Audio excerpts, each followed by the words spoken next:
నమస్కారం. City news తెలుగుకి స్వాగతం. ఈనాటి వార్తా విశేషాలు. రాష్ట్రంలో వివిధ రంగాల్లో ఉద్యోగ ఉపాధి అవకాశాలు కల్పించే అంశంపై ముఖ్యమంత్రి చంద్రబాబు సమీక్ష నిర్వహించారు. 5 ఏళ్లలో 20 లక్షల ఉద్యోగ ఉపాధి అవకాశాలు కల్పిస్తామన్న ఎన్నికల హామీ నెరవేర్చే విధంగా ప్రణాళికగా పనిచేయాలని ఆయన సూచించడం జరిగింది. ఈ సందర్భంగా చంద్రబాబు నాయుడు మాట్లాడారు. నైపుణ్య శిక్షణ ద్వారా పరిశ్రమలకి అవసరమైన విధంగా మానవ వనరులు సమకూర్చాలని సీఎం సూచించారు. ఉద్యోగ ఉపాధి కల్పనకు చేపట్టవలసిన కార్యక్రమాలపై యాక్షన్ ప్లాన్ తో కావాల్సిన అధికారులకి సీఎం సూచించారు. ఉపాధి ఉద్యోగ కల్పనకి చేపట్టవలసిన కార్యక్రమాలపై యాక్షన్ ప్లాన్ తో రావాలని అధికారులకి సీఎం సూచించారు. ఈ కార్యక్రమంలో ఆయా శాఖల ఉన్నతాధికారులు, పలువురు పరిశ్రమ రంగ నిపుణులు పాల్గొన్నారు. రాష్ట్రంలో అమలు జరుగుతున్న వివిధ కేంద్ర ప్రయోజిత పథకాలపై గురువారం రాష్ట్ర సచివాలయంలో ప్రభుత్వ ప్రధాన కార్యదర్శి మీరప్ కుమార్ ప్రసాద్ సంబంధిత శాఖల అధికారులతో సమీక్ష నిర్వహించడం జరిగింది. పంచాయతీరాజ్ మరియు గ్రామీణాభివృద్ధి, హోం, నైపుణ్యాభివృద్ధి, సాంఘిక, బీసీ, గిరిజన మహిళ, శిశు సంక్షేమ, విభిన్న ప్రతిభావంతుల సేకరణతో పాటు గృహ నిర్మాణ, వ్యవసాయ, వైద్య, ఆరోగ్య, మత్స్య శాఖలకు సంబంధించిన కేంద్ర రాష్ట్ర ప్రభుత్వాల సహకారంతో అమలు జరుగుతున్న వివిధ కేంద్ర ప్రయోజిత పథకాల అమలు తీరును, ఆయా పథకాల ప్రగతిని సీఎస్ సమీక్షించారు. ఈ సమావేశంలో ఆర్థిక శాఖ కార్యదర్శి జానకి, పోలీస్ శాఖ ఐజీ పీహెచ్డీ రామకృష్ణ, ఇంకా సంబంధిత శాఖల అధికారులు పాల్గొన్నారు.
తిరుమల లడ్డు అపవిత్రం జరిగిన నేపథ్యంలో జనసేన పార్టీ అధినేత పవన్ కళ్యాణ్ దీక్ష చేపడుతున్న సందర్భంగా అద్దంకి నియోజకవర్గం జనసేన పార్టీ తరఫున మద్దతు తెలియజేస్తూ సనాతన ధర్మం పట్ల జరిగిన కల్తీ చర్యను ఖండిస్తూ అద్దంకి నియోజకవర్గం జనసేన పార్టీ నాయకులు పల్లపోతుల పూర్ణచంద్రరావు అద్దంకి జనసేన పార్టీ కార్యాలయంలో మీడియా సమావేశంలో మాట్లాడడం జరిగింది. సనాతన ధర్మ పరిరక్షణ బోర్డు ఏర్పాటుకి విద్యావంతులు, పూజారులు సలహాలు, సూచనలు తెలియజేయాలని కోరారు.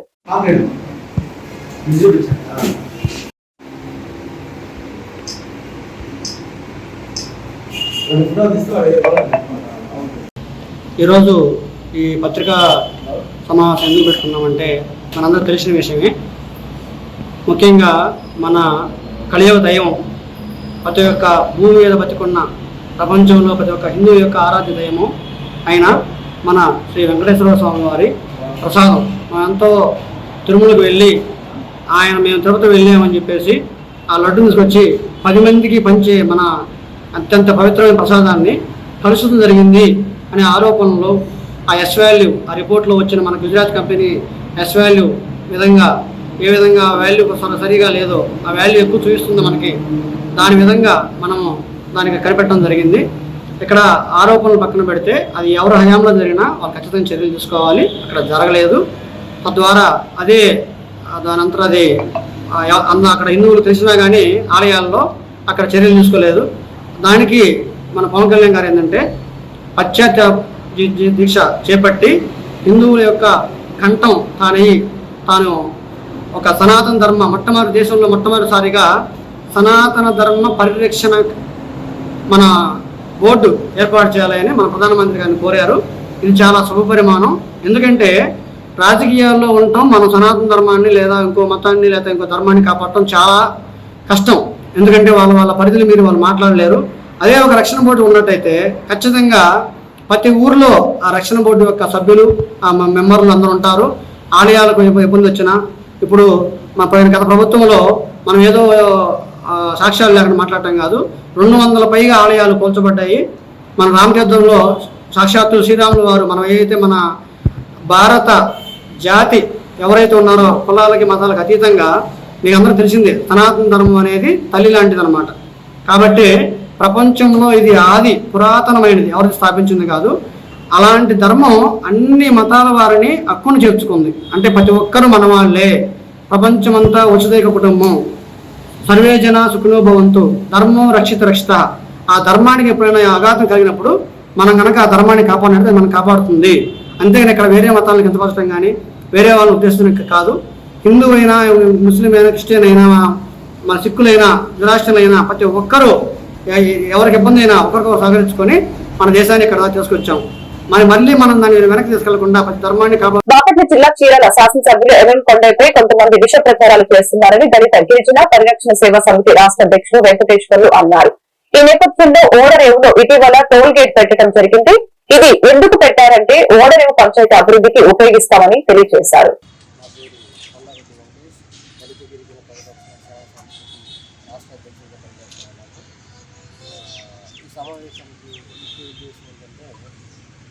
ఇటీవల చీరాల ఎమ్మెల్యే గారు ఎంఎం కొండయ్య గారు ఆయన ఎన్ని మంచి పనులు చేసినప్పుడు కూడా దాన్ని వందర్బాటు తీసి ఆయన మైనస్ చేసే విధంగా అసత్య ప్రచారాలు చాలా చేస్తూ ఉన్నారు. అవన్నీ అసత్యం అని చెప్పడానికి నా వంతు నేను మాట్లాడాలనుకుంటున్నాను. ముఖ్యంగా వాడరేవులో వాళ్ళు రిసార్ట్ కదా, ఆ రిసార్ట్ వాళ్ళందరినీ తమ్ముడు భోజనం వచ్చి సారు ఒక చిన్న సమావేశాన్ని ఏర్పాటు చేశారు. దాని యొక్క ముఖ్య ఉద్దేశం ఏంటంటే ఇప్పుడు మనకి వాడరేవులో టూరిజం ఎక్కువైపోయింది. దానివల్ల అక్కడ కలుషితం ఎక్కువైంది. దాంతోపాటు కుర్రోళ్ళు కొంచెం లోపలికి స్నానాల లోపలికి వెళ్ళి కనుమరుగు జరిగింది. అయితే వీటన్నిటినీ మళ్ళీ ఇప్పుడు చాలా వార్డు పంచాయతీలు చాలా దారుణంగా చెత్త చెదరాలు బాగా ఎక్కువైపోయింది, పొల్యూషన్ ఎక్కువైపోయింది, కంపు కొడతా ఉంది. వాటన్నిటిని బాగు చేసుకోవాలి, అక్కడ జబ్బులు రాకుండా అందరూ ప్రజలు ఉండాలంటే వాటిని శుభ్రం చేసుకోవడానికి డబ్బులు కావాలి. డబ్బులు ఎవరు ఇస్తారు? బయట నుంచి ఎవరు. కాబట్టి పంచాయతీ వాళ్ళు టోల్ గేట్ లాంటి పెట్టుకొని ఆ టోల్ గేట్లోంచి వచ్చిన ఆదాయం నెలకు వచ్చి 60,000 డబ్బులు అంతా వస్తుంది. అవి వాటితో అవన్నీ శుభ్రం చేసుకుంటామని ఎమ్మెల్యేగారిని అడిగినప్పుడు బాగుంది పద్ధతి, ఆ డబ్బుల్ని శుభ్రం చేసుకోవడానికి మీరు విశ్వసించండి అని చెప్పారు. అక్కడ జరిగిన ప్రోగ్రాం అది. దాన్ని తీసుకెళ్ళి అన్నం కొండయ్య గారు దాన్ని స్థాపించారు. ఆయన లంచం తీసుకొని వాళ్ళకి పర్మిషన్ ఇచ్చారని చెప్పడం ఇది చాలా దారుణం. చెప్పడమే కాకుండా హైకమాండ్ కూడా లెటర్లు పెట్టడం ఇది చాలా దారుణమైన విషయం. అన్నం కొండయ్య గారు అంటే అందరికీ తెలిసి ఉంచి ఆయన చెడు, ఆయన మంచి చేసేది చెడు అంటారు. ఇదంతా తప్పు. ఇంకా ఇంకొంచెం రియల్గా ఆయన గురించి మంచిగా చెప్పాలంటే ఆయన గెలిచిన తర్వాత ప్రమాణ స్వీకారం చేసే రోజున ఈపురపాలలో ఒక మహిళపై అత్యాచారం జరిగింది. ఆయన ప్రమాణ స్వీకారాన్ని కూడా వదిలిపెట్టేసి మన హోమ్ మినిస్టర్ గారితో కలిసి ఇక్కడికి వచ్చి డే అండ్ నైట్ కూర్చొని 2 రోజుల్లో ఆ నిందితుల్ని అరెస్ట్ చేయించారు. వారిలో సూక్ష్మ పోషకాల లోపాలను గుర్తించి వాటి నివారించాలని మండల వ్యవసాయాధికారి కొరపాటి వెంకటకృష్ణ తెలిపారు. శంకవరపాడు గ్రామ సచివాలయంలో ఏర్పాటు చేసిన పొలం పిలుస్తోంది కార్యక్రమంలో భాగంగా వ్యవసాయాధికారి వరి పొలాన్ని పరిశీలించి జింక్ లోపాన్ని గుర్తించారు. వాటి నివారణ కొరకు చిలేటెడ్ జింక్ ఎకరాకి 100 గ్రాములు వారంలో 2 సార్లు పిచికారీ చేయాలని తెలియజేశారు. కార్యక్రమంలో వ్యవసాయ విస్తరణాధికారి కోటేశ్వర, పోతిరెడ్డి, శ్రీనివాసరెడ్డి, గ్రామ సర్పంచ్ భూపతి రాంబాబు తదితరులు పాల్గొన్నారు.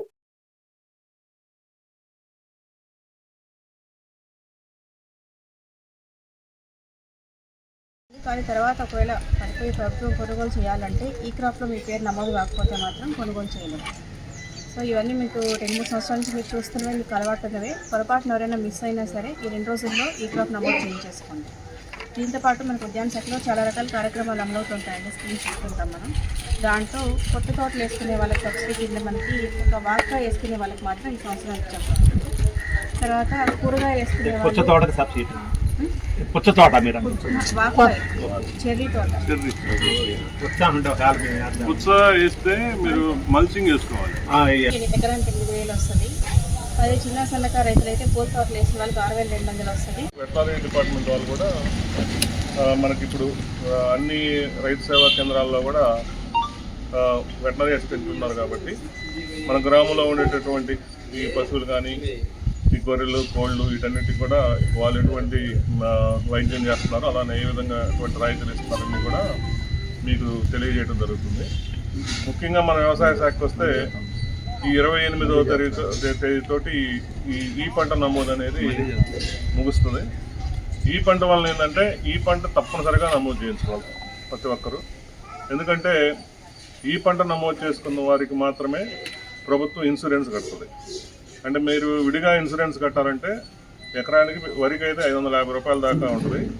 అది కూడా ఇప్పుడు మీకు చేసుకోవడానికి లేదు, ఎందుకంటే ప్రభుత్వమే కడుతుంది కాబట్టి. 550 రూపాయలు, మిరపకైతే 4000 రూపాయలు, మొక్కజొన్నకైతే 500 రూపాయలు, అదే శనగ, మినుము వీటికైతే 350 రూపాయల నుంచి 400 దాకా.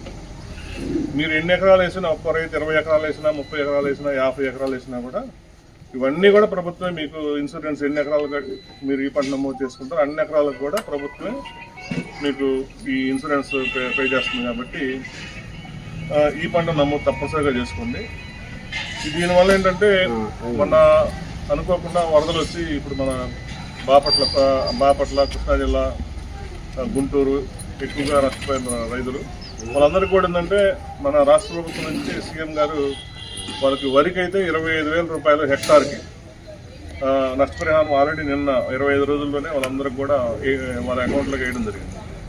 ఇది కాకుండా మళ్ళీ మనం ఇన్సూరెన్స్ కనుక చేయించుకున్నట్లయితే రేపు మళ్ళీ మనం ఎన్యూమరేట్ చేసిన తర్వాత, అంటే పంట దిగుబడి ఎస్టిమేషన్ వేసిన తర్వాత నార్మల్ ఈల్డ్ అంటే మనకి యావరేజ్ ఎంత ఈల్డ్ వచ్చింది ప్రతి మండలంకి ఉంటుంది. ఇది మంచి ప్రభుత్వం కార్యక్రమంలో భాగంగా గురువారం కొల్లూరు మండలంలోని అనంతవరం గ్రామంలో వేముడు శాసనసభ్యులు నక్క ఆనందబాబు పర్యటించారు. ఈ సందర్భంగా ఏర్పాటైన సభలో ఆనందబాబు మాట్లాడారు. ముఖ్యమంత్రి చంద్రబాబు నాయుడు 100 రోజుల పాలన పట్ల ప్రజలు హర్షం వ్యక్తం చేస్తున్నారని, రాష్ట్ర అభివృద్ధి, ప్రజా సంక్షేమం, సుపరిపాలన దిశగా కూటమి ప్రభుత్వం అడుగులు వేస్తుందని తెలియజేశారు. కార్యక్రమంలో డాక్టర్ కనకాల మధుసూదన్ ప్రసాద్, జనసేన సమన్వయకర్త ఓసా రాజేష్, వివిధ శాఖల అధికారులు, టీడీపీ, జనసేన కార్యకర్తలు పాల్గొన్నారు.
చాలా తక్కువ కాలం నాకు ఎప్పటికీ చెప్పాడు.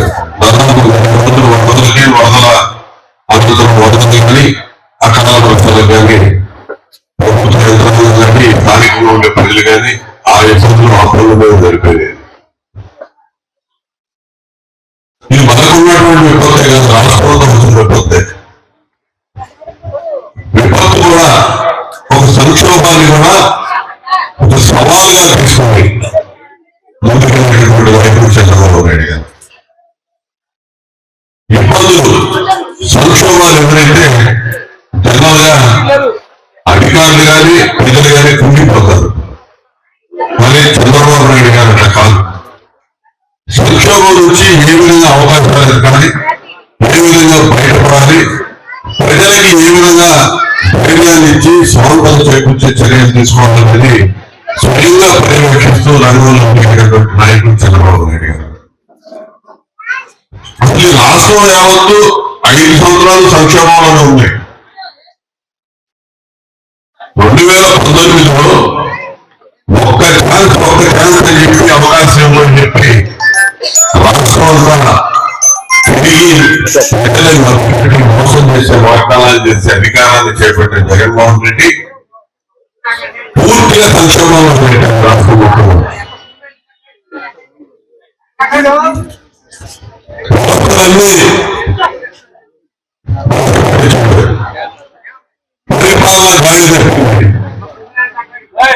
ఎక్కడికక్కడ అవినీతి తరలించే రాజ్యాంగం చూస్తున్నాం.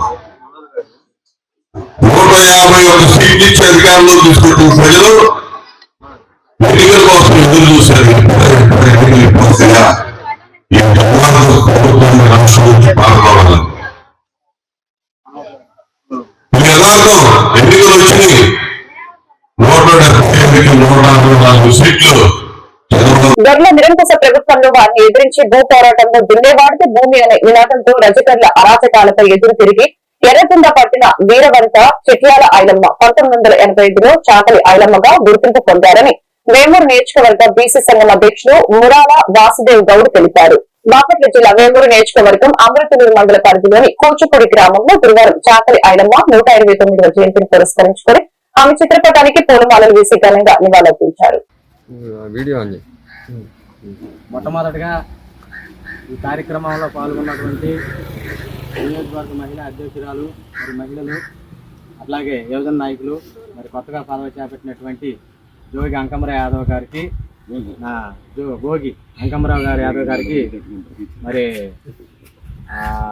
నా యొక్క శుభాకాంక్షలు తెలియజేస్తున్నాను, అభినందనలు తెలియజేస్తున్నాను. అట్లాగే ఇప్పుడు మనం ఐలమ్మ గారు అంటే ఏంటంటే దాదాపు ఒక ఉద్యమానికి స్ఫూర్తి. మహిళల్లో బీసీ మహిళల్లో ఒక ధైర్యానికి స్ఫూర్తి ఐలమ్మ గారు. ఒక బీసీ సామాజిక వర్గంలో ఉన్నటువంటి కులాల్లో రజక సామాజిక వర్గం నుంచి పుట్టినటువంటి ఒక మహిళ. ఆమె మొట్టమొదటిగా అసలు ఈ ధోరణి నిరంకుశ పరిపాలనని ఎదిరించి భూ పోరాటంలో భూమి దున్నేవాడిదే భూమి, నా భూమి నా హక్కు, నా స్వేచ్ఛ నా హక్కు అన్న విధంగా అసలు ఒక పోరాటాన్ని మొదలుపెట్టి ఒక ఉద్యమానికి నాంది పలికినటువంటి వీర మహిళ ఐలమ్మ గారు. ఐలమ్మ గారిని చాకల ఐలమ్మ గారు అంటారు అధికారికంగా, కానీ ఆమె చిట్యాల ఐలమ్మ గారు, చిట్యాల ఐలమ్మ గారు చాకల ఐలమ్మగా రూపొందారు. మన దురదృష్టం ఏంటంటే మన నాయకురాలైనటువంటి ఒక గొప్ప ఉద్యమ నాయకురాలు దాదాపు 129 సంవత్సరాల క్రితం బీసీల మనుగడ కోసం, బీసీల యొక్క హక్కుల కోసం, మరి బీసీల యొక్క ఉన్నత విధాన ఎదుగుదల కోసం భూపోరాటం మొదలైనటువంటి ఐలమ్మ గారు నీ స్ఫూర్తిగా తీసుకొని మనం ముందుకి నడుచుకుంటూ పోలేని విధంగా ఆమె చరిత్ర కానీ ఆమె గురించి కానీ మనకు తెలియనటువంటి విధానంలో మనం ఈ నియోజకవర్గంలో ఉన్నాం. రానున్న భవిష్యత్తులో ఐలమ్మ గారి గురించి కానీ ఐలమ్మ గారి చరిత్ర గురించి కానీ తెలుసుకొని ప్రతి ఒక్క మహిళలు మనం గమనించాల్సిన ఒక విషయం ఏంటంటే మహిళల్లో అంత ధైర్యంగా స్ఫూర్తిగా తీసుకొని ముందుకు వచ్చినటువంటి వ్యక్తి ఐలమ్మ గారు. ఆమెను స్ఫూర్తిగా తీసుకొని ప్రతి ఒక్కరు నడవాలి.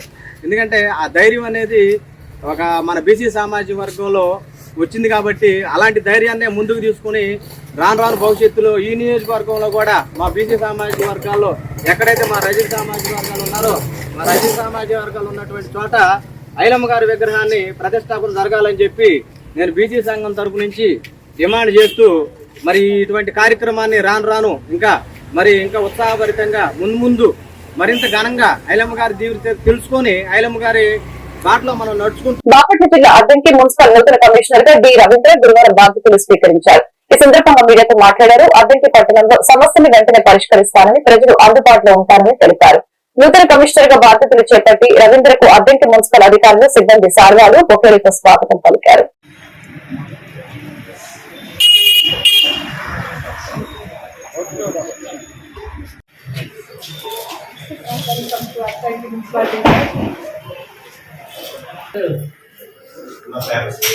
చెప్పానమ్మా నీకు వెళ్ళకుండా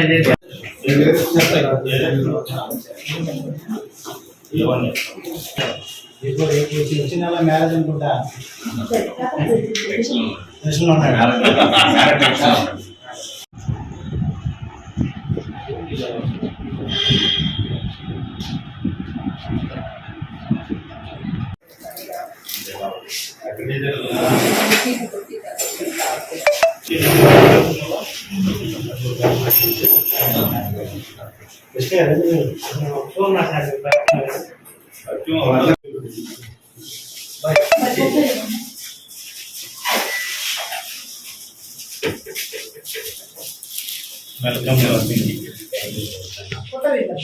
బై మనోళ్ళు అందుకే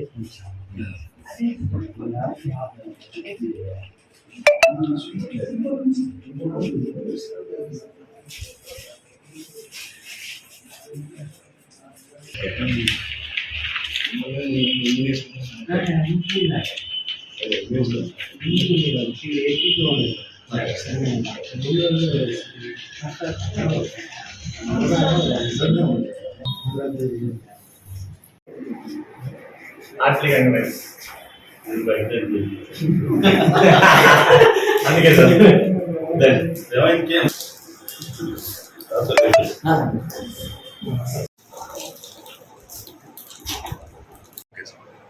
అందరికీ నమస్కారం అండి. నా పేరు డి రవీంద్ర. నేను ఈరోజు అద్దంకి మున్సిపల్ కమిషనర్గా ఛార్జ్ తీసుకోవడం జరిగింది. గౌరవ మన మంత్రివర్యులు గారి సూచనలతో వారి రికమెండేషన్ మేరకు ఈ యొక్క కమిషనర్గా అపాయింట్మెంట్ చేయడం జరిగింది. ప్రస్తుతం నేను 2014 నుంచి మున్సిపల్ కమిషనర్గా వర్క్ చేస్తూ ఉన్నాను. అంటే యాజ్ ఏ సీనియర్గా నాకున్న అనుభవంతో పట్టణంలో ఉన్నటువంటి శానిటేషన్ మరియు వాటర్ సప్లై, స్ట్రీట్ లైటింగ్కి సంబంధించి ఈ రాజకీయ నాయకుల సహకారంతో, అదేవిధంగా పట్టణ ప్రముఖుల సహకారంతో కూడా అద్దంకి పట్టణాన్ని అభివృద్ధి చేయడానికి సహకరిస్తానని తెలియజేస్తాను. బాపట్ల జిల్లా చెరుకుపల్లి మండలం వాతావరణ అల్పపీడనం ప్రభావంతో చెరుకుపల్లి మండల గ్రామాలలో 3 రోజుల నుంచి అతి భారీగా కురుస్తున్న వర్షాలు చెరుకుపల్లి మండలం గుల్లపల్లి గ్రామంలో వర్షపు నీటితో చెరువులుగా తలపిస్తున్న రోడ్లు, వాహనదారులు కాలినడకన నడుస్తూ ఉన్నారు. చాలా ఇబ్బందులు గురవుతున్నారు. అలాగే గూర్లమ్మ డొంకలో నివసిస్తున్న బండోళ్లు పక్క గృహాల్లోని భారీగా చేరిన వర్షపు నీరు. గుల్లపల్లి గ్రామంలో డ్రైనేజీ సరిగ్గా లేకపోవడంతో కురిసిన వర్షపు నీరు ఎక్కడ పడితే అక్కడ నిలబడి చెరువులుగా తలపిస్తూ ఉంది. గ్రామస్తులు పంచాయతీలతో సంప్రదించి పంచాయతీ వారు తాత్కాలికంగా పనులు చేపడుతూ ఉన్నారు.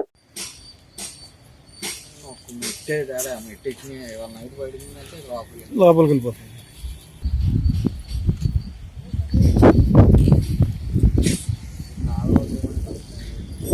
సౌరు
saint Ann's college of engineering and technology చీరాలకు ఇంటర్నెట్ ఆఫ్ థింగ్స్ మరియు ఎంబెడెడ్ సిస్టమ్ పై 3 రోజుల వర్క్ షాప్ విజయవంతంగా ముగిసినట్లు కళాశాల సెక్రటరీ పనమ్మ రామకృష్ణరావు మరియు కరెస్పాండెంట్ శ్రీమంతుల లక్ష్మణరావు తెలియజేశారు.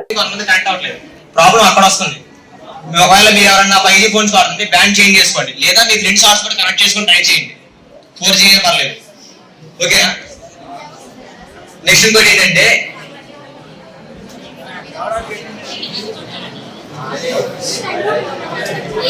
సో ఇప్పుడు ఏపీఐస్ ఛానల్ ఐడి మార్చేశారు కదా, వైఫై పాస్వర్డ్ మార్చాక విజువలైజ్ అవుతుంది. విజువలైజ్ అవ్వకపోతే ఒకసారి వేరే వైపుతో కనెక్ట్ చేయండి. ఇన్ కేసు విజువలైజ్ అవుతున్న వాళ్ళు ఎవరికైతే విజువలైజ్ అవుతుందో వాళ్ళు ఒకసారి చూడండి. ఇప్పుడు మీరు ఏమేమి చూడగలుగుతున్నారంటే ఏ టైంలో టెంపరేచర్ ఎంతో చూడగలుగుతున్నారు, అంతే కదా? ఇప్పుడు నాకు temperature for suppose 35 degrees Celsius ఉంటే నా ఫోన్ కి మెసేజ్ వెళ్ళాలి, మీ ఇంట్లో టెంపరేచర్ ఎక్కువగా ఉంది, టెంపరేచర్ తగ్గించుకో, ఏసీ ఆన్ చేసుకోవాలి. హ్యూమిడిటీ ఎక్కువ ఉంటే నీ రూమ్ లో టెంపరేచర్ హ్యూమిడిటీ ఎక్కువ ఉంది, సో నీ రూమ్ ని నువ్వు సరి చేసుకొని రావాలి మెసేజ్. అప్పుడు ఏం చేస్తావంటే ఇలా కావాలంటే కష్టంగా ఉంది కదా. ఈ వార్తలు ఇంతటితో సమాప్తం. మరొక బులెటిన్ మళ్ళీ కలుద్దాం. నమస్కారం.